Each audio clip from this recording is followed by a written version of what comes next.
Hey there, everybody. Welcome to another episode of Classic Gaming Brothers. I'm Seth. And I'm Zach. And we are the Classic Gaming Brothers. Yes, that's true. We are. Well, I mean, that's it.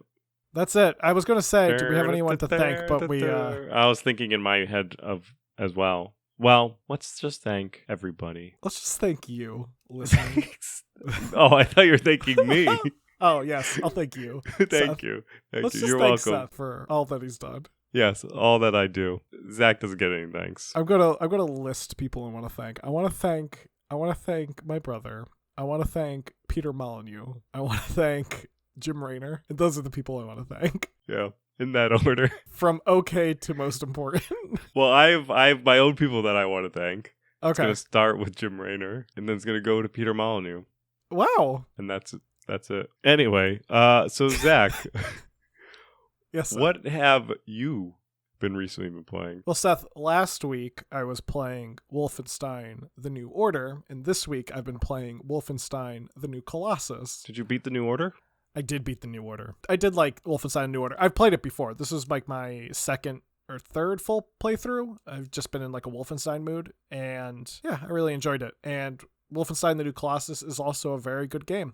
This is also my second, I think, playthrough, and it came out in 2017. It was made by Machine Games, published by Bethesda Softworks, and it's like a direct sequel. Literally takes place it's like a few minutes after the ending of the first game, and then there is a slight time jump. Your character goes into a coma, and then you wake up a few months later, and the ship that you're on is under attack, and you must defend it, but you can't walk because you've been lying down for a few months, and you don't have muscle strength in your legs anymore. So like the whole opening of the game is you confined to a wheelchair with like dual machine pistols as you're like blasting your way through swarms of Nazis. Oh yeah. Then it gets weird. This game gets weird fast. It pretty much takes everything about A New Order and just like cranks that dial up to 11. But yeah, I actually really like it. I kind of like the weird elements to it. I really like the hub of the game. So in New Order, you kind of had a hub that you would go back to every now and then, but you didn't spend a lot of time on it, and that was the resistance base. But in the New Colossus, you have a much more centralized hub, which is this commandeered U-boat that your character stole in the first game, and now that you have as your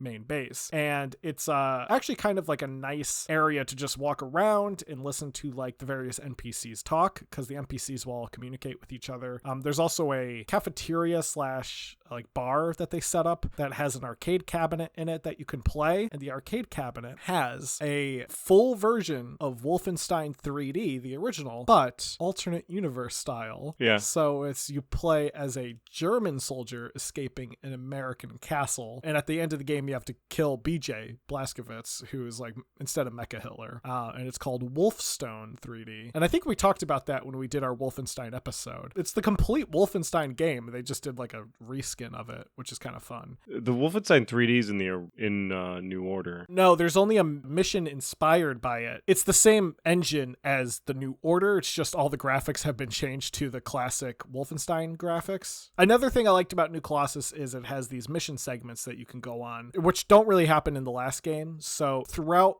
the New Colossus, you pick up Enigma codes, which in the first game are used to unlock unlockables and collectibles and stuff. In this game, they're used to unlock hidden missions that you can go on. They're usually assassination targets that you go to a location you've been before, but it's slightly different, and it's kind of like a hard mode version of maybe a prior mission you went to. It definitely adds replayability to the game, and I think that's one of the things I liked about the New Colossus a bit more, is I can replay it, and it feels pretty fresh from replaying it versus New Order, which I liked New Order a lot, but honestly, I've playing through it more than once. I was like, this game has not changed. Whereas with New Colossus, it kind of feels almost fresh playing it with some of the replayability elements. But Seth, enough about Wolfenstein. What about you? What have you been playing? We actually were recently playing Teenage Mutant Ninja Turtles Shredder's Revenge. Oh yeah, which I could have just talked about that. You could have. You were probably playing Wolfenstein at the same time. Might have been. I honestly might have been. Teenage Mutant Ninja Turtles Shredder's Revenge was released just on June 16th of 2022. It was released by the company .emu, which worked on Streets of Rage 4 and Tribute games. They teamed up to kind of bring back this nostalgia blast and create this modern beat-em-up game where you can play up to 6 players, and you can play as any of the 4 turtles: Leonardo, Michelangelo, Donatello, Raphael, and you could also play as Splinter or April O'Neil. And there is actually one of my favorite Teenage Mutant Ninja Turtle characters. He is, I would say, my favorite good guy. Is your favorite character Baxter Stockman? Yes, my favorite character is Baxter Stockman. Probably followed, is it the Rat King? I think I like all of the Teenage Mutant Ninja Turtle villains more than I like the Teenage Mutant Ninja Turtles. I mean, it's not like I dislike Teenage Mutant Ninja Turtles. I just like the villains more. However, the unlockable character is not Baxter Stockman, unfortunately. It is Casey Jones, who is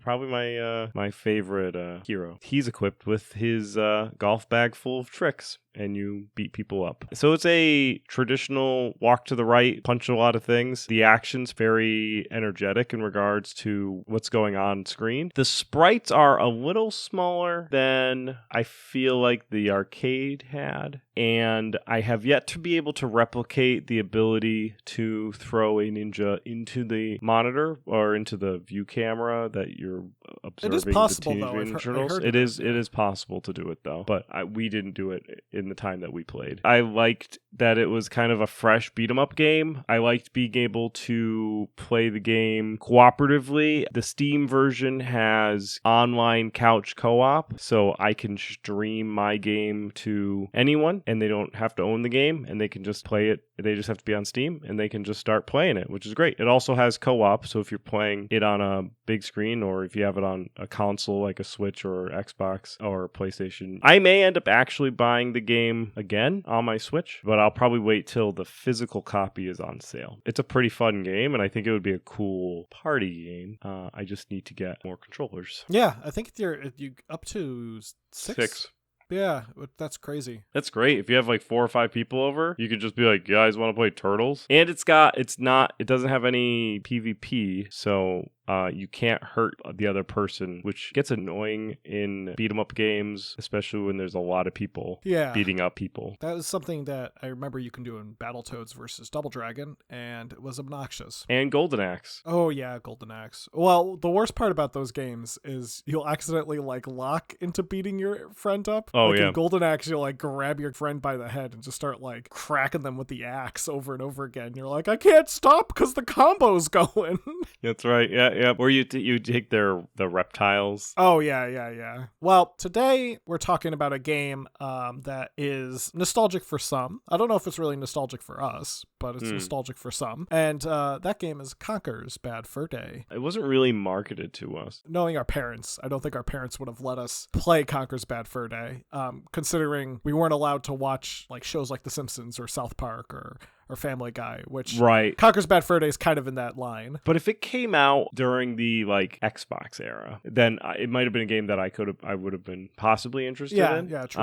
And then I would have been an adult. So do you have any memories of Conker, Seth? I do remember that I was uneasy with Conkers. I observed a lot of the Conker's marketing material was predicated around Conker, who is a squirrel, hanging out with women who were usually scantily clad. I always felt it was kind of off-putting having a squirrel kind of hanging out with almost like an over-sexualized human. And it was just kind of weird in that animals shouldn't be sexualized with humans kind of way. And also I remember that Conker's was kind of raunchy. It was very much like a lot of urination and pooping jokes. Yeah, I remember, I think we had some family friends who had a copy of it. I remember at least seeing it on their TV and maybe playing the multiplayer for a little bit. So the multiplayer is like a 4-player. There's a bunch of different modes, but one's like a 4-player, almost like a first-person shooter style multiplayer mission that is based on one of the prior missions in the game. Like, I kind of remember that. I also like kind of remember seeing the singing poop monster, which we'll talk a little bit about.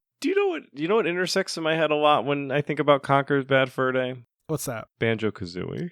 Well, yeah, because they're the same people. I think about Conker's Bad Fur Day, and I don't really remember a lot of the gameplay, but I do remember a lot of the gameplay about Banjo-Kazooie. My brain decided to save space and just put them together as the same memory. I did have a copy of Conker's Bad Fur Day that I got a few years ago. I actually found it at a Savers for $15 CIB with the box, the manual, the cartridge. Box is in pretty good condition. Manual was a little bent, and then I sold it when I needed some money. I ended up getting just about a little over 100 for it at the time, which to some people might sound ridiculous, but do I regret it? No. Because to be honest, I never really enjoyed Conker's Bad Fur Day. That might be a controversial opinion, but it just wasn't my style of game. I thought the humor was just kind of gross. It didn't make me laugh. It's the same thing for me. I don't find things that are written to be funny.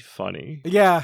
I don't even if it's not crude humor. Like, I don't find any games that are written so that they are like supposed to be funny, actually funny. I just kind of end up feeling like they're kind of like cringeworthy. Whereas like games that are serious that have funny moments, like in Dragon Age Origins, which is objectively a more serious game, there is a moment where Alistair, who is a fighter who hangs out with you, they're talking about swooping barbarians coming over hills, and he says swooping is bad, and it's just a funny moment. And I find that humor more, especially in video games, I find that kind of humor more enjoyable and funny than games that are like written to be funny. We talked about this before. Seth and I grew up with a lot of British and European humor. I mean, we grew up reading Tintin and Asterix comics, which have their crude moments, but at the same time, I find that like British humor especially tends to be a bit more, I don't want to say sophisticated. It just tends to be dry. And that's, I think, the type of humor that we prefer is we prefer a dry wit. Yeah, we're just dry New Englanders. In any case, we'll talk a bit about the history of Conker. We've talked about Conker's developers before. We brought up Rare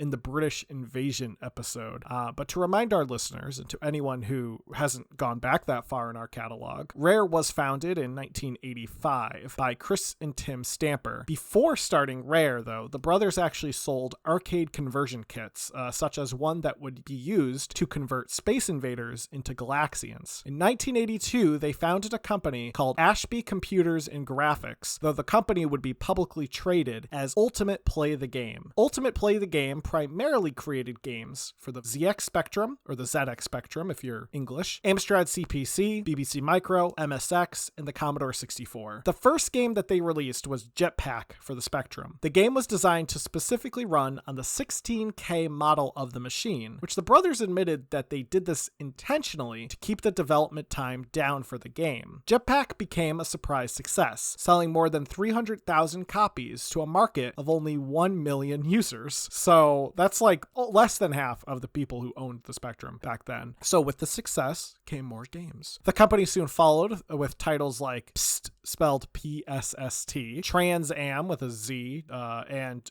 Cookie. In 1985, the company's catalog would be sold to a game developer called US Gold, which I believe is a British company, but is called US Gold. US Gold being a subsidiary of Center Gold, another company in England. Before the buyout was finalized, however, the name Rare Limited was starting to appear in some of their titles. Rare, as a company, originally evolved from the plan to reverse engineer the Famicom, which the Stamper brothers managed to import, and they started to play around with it. They were hoping they would be able to learn some of the secrets that the console had so that they could get a head start on developing games for the system. Nintendo actually heard about their efforts, and instead of suing them, they went and gave them a budget. They went to Rare and saw the early tech demos that they did, and they said, here, have an unlimited budget so you can work on some Famicom titles. The brothers would go on to establish a new studio under the name Rare. Now, with this crazy amount of money, this unlimited budget, Rare got to work on games like RC Pro-Am, which is amazing. Battletoads, also very good, also very tough. Double Dragon, also very good, and Sid Meier's Pirates, another really good game, and more. They developed a really incredibly close working relationship with Nintendo and became a second-party developer for them. So you have first-party, second-party, and third-party developers. A first-party developer is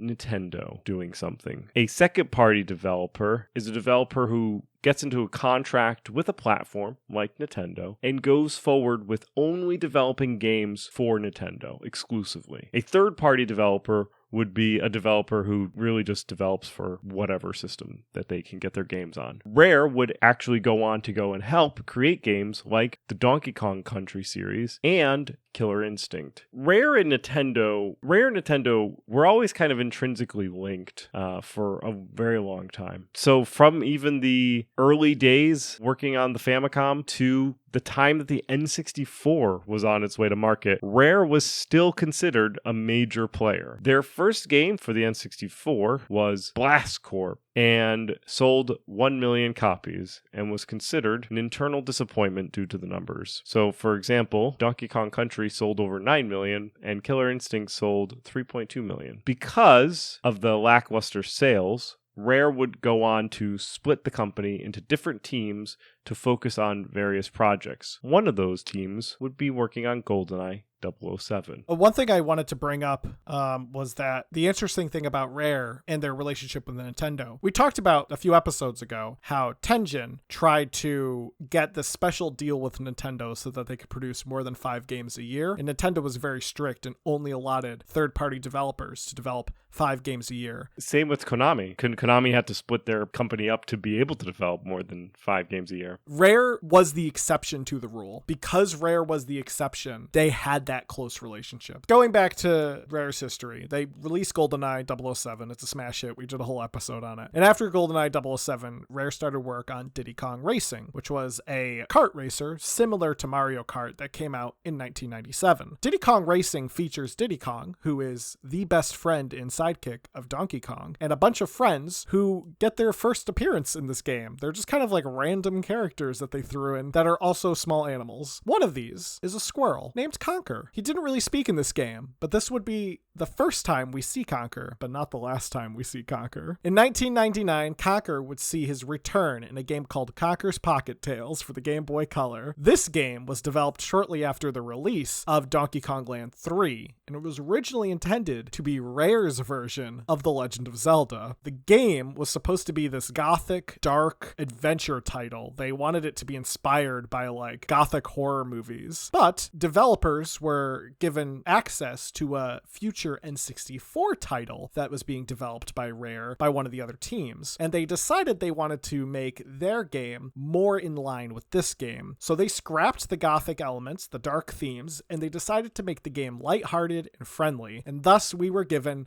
Conker's Pocket Tales. Now, the game they saw being put into development became Conker's Bad Fur Day, because you see, Conker's Bad Fur Day really started life in 1996. Tim Stamper wanted to make a game with a squirrel named Conker. He really wanted to make a game that was similar to Mario 64 and, would be a platforming game that used this character. He wanted a cute squirrel in this family-friendly game so that he could appeal to the audience that was buying video games at the time, which were primarily younger people and families. And he really thought having this appeal would ultimately mean the game would be a success. In June of 1997, at E3, the game's title, Conker's Quest, would be revealed alongside Banjo-Kazooie. Nintendo did a presentation and put up a list of upcoming games. In an early article from N64.com that had access to one of the early builds of Conker's Quest, the game was intended to be a game that made players feel like they were quote-unquote playing through Disney's movie version of Bambi. Early gameplay was described as competent, which is always a good review, but early reviewers also noted that the game had a cuteness to it that may put off older players. I think it was described described as being like too cute, like overly cute, like gross cute. Don't worry, they'll fix that.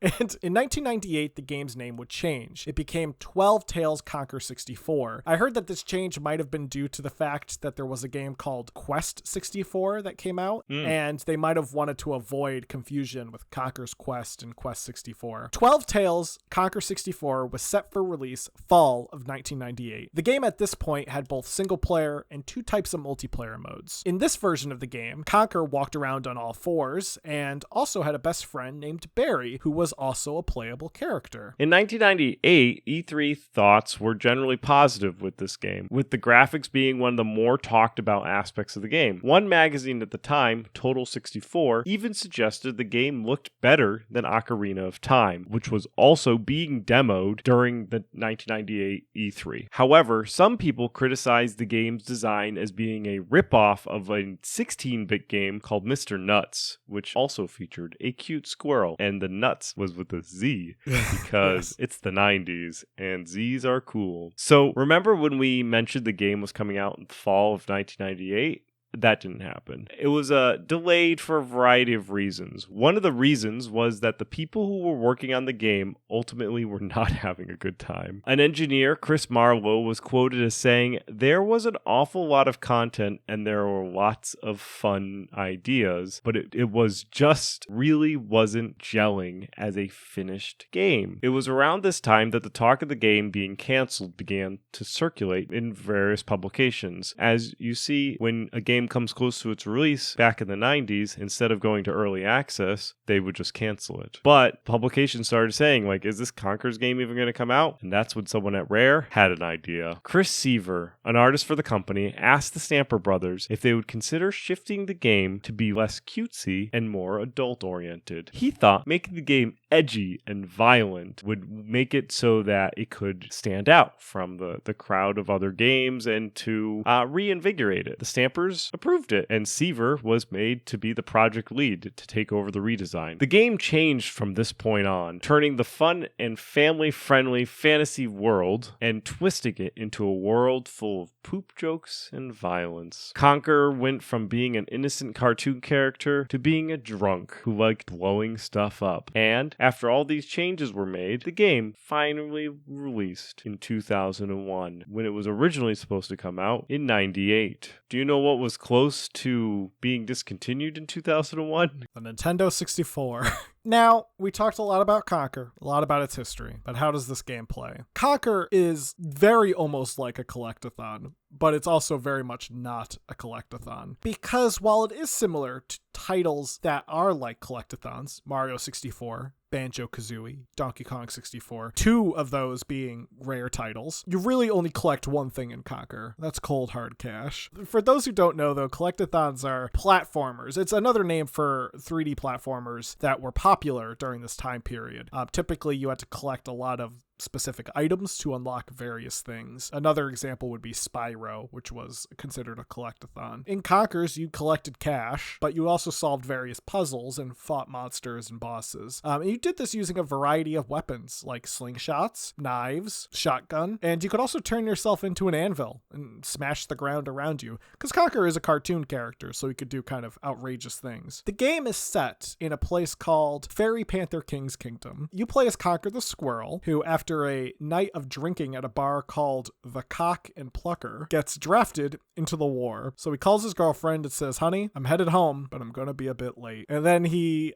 gets even more drunk and wanders off and collapses somewhere and falls asleep. He wakes up and he is on a farm. And at this farm, he's given information on how to play the game. And this information is given to you both in the sense of like you learning how to play the game, but also Conker is learning how to play the game, because it is very like fourth wall breaky. From there, your adventure continues. There's various enemies that are after you, including one villain who's looking to turn you into a table. Not only are you fighting enemies and solving puzzles, but you also take on some bosses. One of those bosses is a giant opera-singing sentient chunk of feces named the Great Mighty Pooh. I am the Great Mighty Pooh, and I'm going to throw my at you.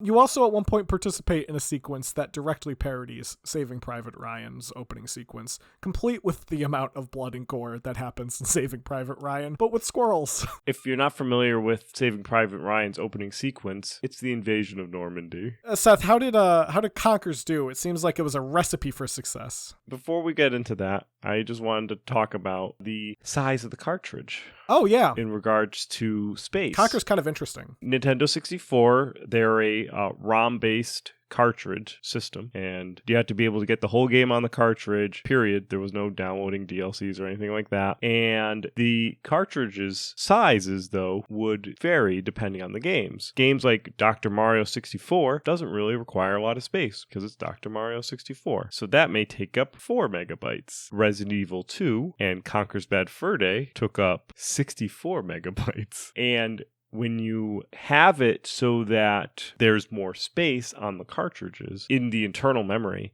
the cartridge is more expensive to make. So Conkers would end up being an expensive game for Nintendo to make. So Nintendo wanted to make sure that they were selling them before they made them. And did they sell them? How did it do? It was a flop. Conkers released March 5th in North America, and it sold under 23,000 units. For a Nintendo 64 game, that's bad. For a rare Nintendo 64 game, that's really bad. This is the same company that got GoldenEye out of the gate, and that is the second best-selling game on the Nintendo 64, like 8 million copies, and their opening salvo for the game that brought us GoldenEye is 23,000 units. The following week sold 13,000 units, and it looked like it was just going to go down from there. In the 90s and early 2000s, games stayed in the zeitgeist a lot shorter of a time than they do today. Today, they're like, things are always on Steam, people are rediscovering it, there's YouTube videos about people playing old games, people are recovering things, like it's just like this endless cycle of people finding games, whether they're old or new, and moving on to another game. Back in the 2000s, before this was, before YouTube was really a bit that thing, and the game came out, if you didn't sell well opening day, you were probably not going to pick it back up. Like the people who were going to buy the game bought it within the first month or so. And ultimately, according to Nintendo insiders, Conker sold less than 55,000 copies in its first month of release. It would go on to be released in Europe. However, Nintendo refused to publish it in Europe. They had no desire to publish or distribute it. They said, no, this game's not selling well. We're not going to try to sell more of it into another market. However, THQ would come and go and publish it and distribute in Europe. So Europe, fortunately, did get copies of Conkers. Now, wait a minute. Just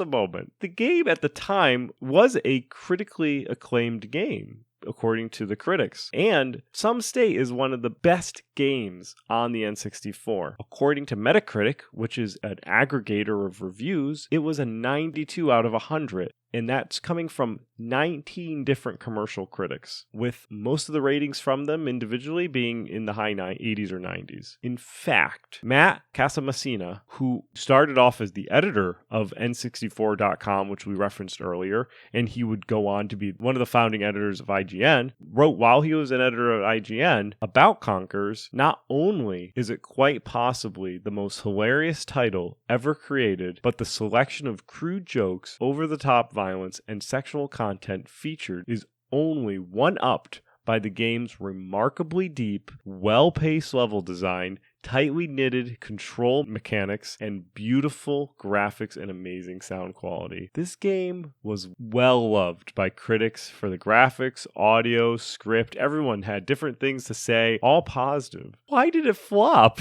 It was a great game. Well, we've talked about this before. Sometimes bad games sell a lot, and sometimes good games sell not enough. There was a number of factors that led to Conkers not ultimately selling the way it needed to sell. Possibly, one of the factors was that Nintendo promoted the game directly to an older crowd, 18 years old and up, and refused to sell the game to anyone under the age of 18. And this game has a cute squirrel in it. So, Conkers wasn't marketed in a traditional Nintendo method. So it wasn't included in their Nintendo websites. It wasn't included in magazines like Nintendo Power. You wouldn't find it there. Instead, the marketing campaign for Conkers would target college-age males and be advertised in bars, colleges, late-night television shows, and adult magazines like Playboy and Maxim. There was even a video campaign called Girl Talk, where they depicted a half-naked girl and a squirrel in bed with each other after a night of partying. Also, the game even ended up on urinal mats throughout bathrooms within major cities with the URL for the game's website on the urinal mat, because urinating in the game is a thing, and they thought, it works. People will really look down and they'll figure out the where the game is. Playboy magazine would go on to include a Conker's event type situation as they tour around campuses where people would compete in challenges and the winners would win Conker's merchandise, including copies of the game or a green N64. And Maxim had coloring book advertisements printed in the magazine where you could color in your own picture there, and one of them depicted Conker peeing on flames with the tagline, "Help Conker, stop the bullies, use your yellow crayon." So the marketing campaign was directed at not the usual suspects of people that Nintendo normally directed their marketing campaigns. It wasn't supported directly by Nintendo. It was released towards the end of the N64's commercial life, and it cost more to make, so they didn't really want to make more of them. And ultimately, all of that led to really bad sales. Due to that low sale and low production, Conker's Bad Fur Day is one of the rarest, no pun intended, N64 titles on the system, ranking 5th, being beaten out by Zelda Ocarina of Time, the Collector's Edition, not the regular edition, just specifically the Collector's Edition, Majora's Mask, the not-for-resale Gray Edition, 007 GoldenEye, the not-for-resale Gray Edition, and Clay Fighter Sculptor's Cut. So if you take all these not-for-resale or Collector's Edition cartridges out, Conker's Bad Fur Day is the second most rare game on the N64, with only Clay Fighter Sculptor's Cut, another game that didn't sell well, beating it out. And at one point in time, Zach had the second most rare complete in box copy, and he sold it. Yeah, I consider myself a collector, but I only like collecting things that I want to collect. And N64 games, I want to collect the games that I played. My grail for N64 right now is Gauntlet Legends. Like, of all the games, but it's because I really want to play that again. That's my grail. But anyway, Conker left a legacy. Rare, after the release of Conker, Rare began development quickly on the sequel. The sequel is going to be called Conker's Other Bad Day. The sequel, however, never came out. Rare was purchased by Microsoft in 2002, and Microsoft said, no, we are not making this game. Conker's Bad Fur Day was remade, actually, and released for the Xbox in 2005 under the name Conker Live and Reloaded. After Live and Reloaded, Rare began work on a sequel called Conker Gettin' Medieval. This was also canceled. And really lastly, a port of Conker's Bad Fur Day, the N64 title, was included on Rare Replay, which is a compilation of a bunch of Rare games for the Xbox One that came out in 2015. So my understanding on Rare Replay is not only is it a great collection, it is really the definitive way to play Banjo-Kazooie, Banjo-Tooie, and Conker's Bad Fur Day. Because yes, playing them on N64 original hardware is its own experience. They run much better on an Xbox One because these games were engineered to run on the Xbox One for this version. So they are smooth, consistent frame rates, clean graphics, the works. And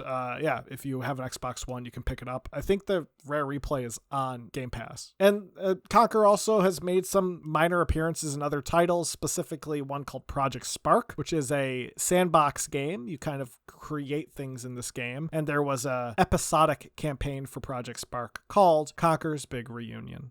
So that's the last we've heard of Conker. We haven't heard from Conker in a while. Rare doesn't really make games like they used to anymore. So I don't know if we'll ever see Conker 2, the actual Conker 2 that they have wanted to make apparently twice at this point. Maybe one day we will see Conker 2, the sequel, the game, the experience. I read an article where they were talking about how it might have been a little different if they just waited a little bit and released it on the GameCube, and your target demo would have maybe increased a little bit more because you would have had the N64 people getting a little older. Yeah, I don't know how long they would have been able to wait to put it on the GameCube because they were bought by Microsoft in 2002, which was when the GameCube came out. Right. No. Like taking company purchases aside. Right, but that's the thing, right? It's hard to imagine what Conker would have been like on the GameCube, especially because Nintendo wasn't going to change their practices. They were still going to advertise it probably a similar way. Nintendo at the time was notorious, especially Nintendo of America, notorious for kind of a not understanding their audience when it came to advertising. In any case, if you have a copy of Conker's Bad Fur Day, don't be like Zach and sell it. Wait a bit. Maybe you can sell it for more. That's right. Unless the video game market bursts, then it's probably going to become worthless. Anyway, we're going to get into our Retro Rewind segment, unless Seth had a different name for it. I think Retro Rewind is fine. Retro Rewind. I looked it up. I think Retro Rewind is something that other people have done, but this is our version. We could call it something else. What do you want to call it? I don't have a name for it. We can let our listeners decide. Yeah, if you have a name for this segment that's weird, but other people do, then let us know. Yeah. So to remind everyone, the Retro Rewind segment is a new segment that we introduced last episode, where instead of our traditional Byway Pass, Seth and I are going to be talking about some classic games that we played. Basically, the idea is at some point, Seth provided me a game and I provided him a game, and before this episode, we played those games. Not necessarily right before this episode, but in some cases, who knows. So we're going to talk about some retro games that we both shared with each other, and the game that Seth provided me was a game called Jewel Master. Jewel Master released in 1991 by Sega for the Genesis. It is an action-adventure game where you play as the titular Jewel Master. The Jewel Master must walk around and use his magical rings to defeat enemies. The game actually feels a lot like another game called Mystic Defender, to the point where I had to pause my game and being like, is this Mystic Defender? And look it up. It's not Mystic Defender. Mystic Defender is a different game, but they're very similar, at least in terms of gameplay. It's kind of like the style of Genesis platformer that existed, where you have this moderately larger size sprite of your character and you just like punch monsters that come at you. Yeah. There was a bunch. Altered Beast was a lot, right? Yeah, this also kind of reminds me of Altered Beast. It also reminds me of like Castlevania, the original Castlevania. But one cool thing I thought was the ability to swap various magical rings onto different hands. So you collect these magical rings, they all have different abilities, and you can put them on like one hand to do one action and then another hand to do another action. The hands are designated as the A and B buttons. So one might cause a fireball to shoot out while another might make your fist on fire when you punch. So it's kind of cool to be able to mix around the abilities and stuff. I liked the way you balanced this. I thought it was a neat gameplay mechanic that I didn't dislike. Did it hold up? The music holds up. The music's really good. I really loved the music. The music is like prog rock, and is like, it made me feel like I was like bumping to a mixtape someone made me. It was so good. Apparently it was inspired by Yes. So the question of does it hold up? Would I replay it? Maybe. Do I think other people should play it? I don't know. If you want to play a game that really feels like the 90s on the Sega Genesis, play Jewel Master. If that is not your speed, if you think that game would bore you, then do not play Jewel Master. Even the case is so 90s. Isn't it just like a guy with the hand? No, it's just the one hand with like the rings. He's like shooting lasers or something. Yeah, it was fire, I think. I love that game. It's very, very 90s. When I used to see people play Altered Beast, I thought that it was Jewel Master. And I just thought Jewel Master was just some weird game that I dreamed up of. But I'm a big fan. Zach gave me Castlevania Symphony of the Night. It was released in 1997 for the PlayStation 1 from the fine folks at Konami. I enjoyed it. I played it on my RG351V, which has the capability of playing PlayStation 1 games on the go. I could have also played it on the Switch. Because I have the Castlevania collection. I decided to play it on the RG351V because it was upstairs. Symphony of the Night is not part of the collection, I don't think. It's part of its own collection called Requiem, which includes Rondo of Blood and Symphony of the Night. Well, anyway, I played it on my RG351V. It ran very nice and smooth, which is great because that means I might put more PlayStation 1 games on my RG351V. The Castlevania Symphony of the Night is an action role-playing game in the Castlevania series. I never really got into Castlevania or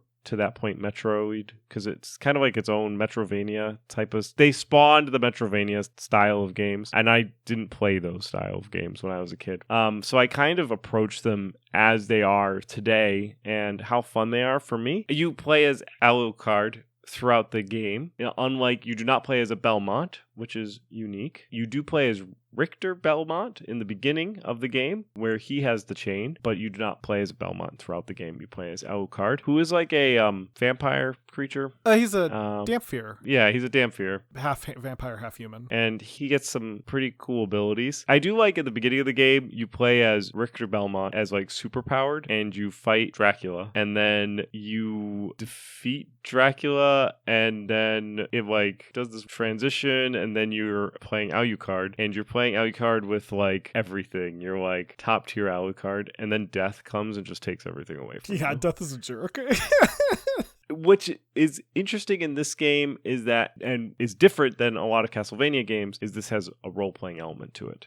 You do level up in this game, and you are able to pick things up and equip them, which is really cool because you can kind of build out your own type of style of play. So if you want to use like a two-handed weapon or a sword and board, you can kind of pick and choose from what you have and kind of play that style. The game for me came off as a little tough. I did end up dying pretty early in the game, and not only did it kick me to the main title, it deleted my save game. Rip. I think that was a feature, like, of the game. Like, it's just like, oh, you suck. You don't want to play this game again. I'm guessing if I got to some sort of save point throughout the game, maybe there was a way that I could have... Yeah, I think there are specific save points. areas, and I did not get there. So you're probably like, Seth is bad at Castlevania. I got stuck in a part. That's what happened. Like, literally, my character got pinned in an area against a bad guy. But it is installed and ready to go at a moment's notice, so I should have just flash stated when I got to a point, but I didn't think that hard. So yeah, there's Castlevania Symphony of the Night. Does it hold up? Yeah, I think so. It blends right in with those other 2D 16-bit type of style games that I guess are not as popular as they were, but they were pretty popular just